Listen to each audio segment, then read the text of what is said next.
In the 1960s, while we were marching, we elected leaders who fought for programs to make sure those who were oppressed had a level playing field.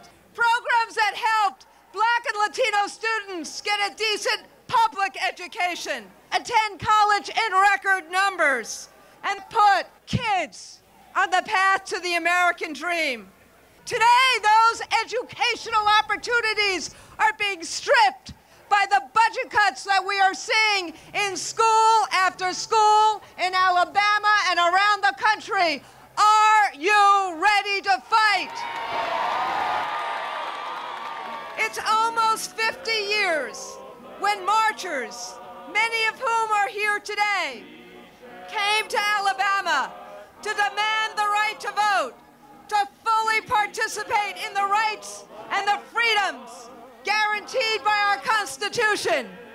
Do you think it's a coincidence that these voter suppression laws would have the largest impact on African Americans, Latinos, students, the elderly, groups that traditionally support candidates who work on behalf of working people?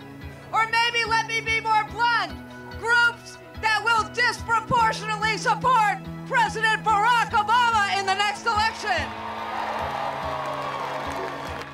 Alabama has introduced an anti-immigration law that has been devastating to the families of people who thought they were coming to America for a fresh start.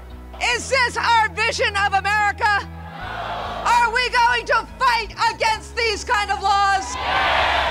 Are you willing to fight?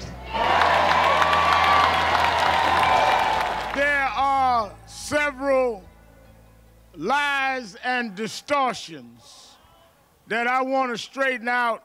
One, they have instituted and have proposed voter ID laws saying that they want to stop voter fraud.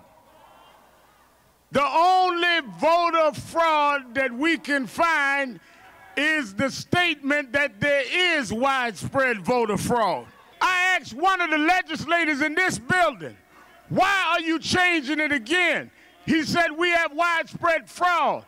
I said, since 2003, you've only had 3 voter fraud cases. None of them had anything to do with ID. You are not trying to stop voter ID fraud. You are identifying who you want to vote, and we are not going to allow you to do it.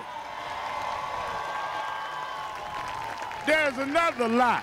One thing to say we can't open the borders, but it's another thing to tell people you can't service people. You can't care for those that are sick. You can't minister to those that need help. The laws in Alabama are not immigration laws. They're Jim Crow laws. If we lock arms like we did coming down Highway 80 and cooperate rather than compete, we can make America work for everybody. Then they have this lie out about right-to-work states, where you don't have the ability or the right to organize unions.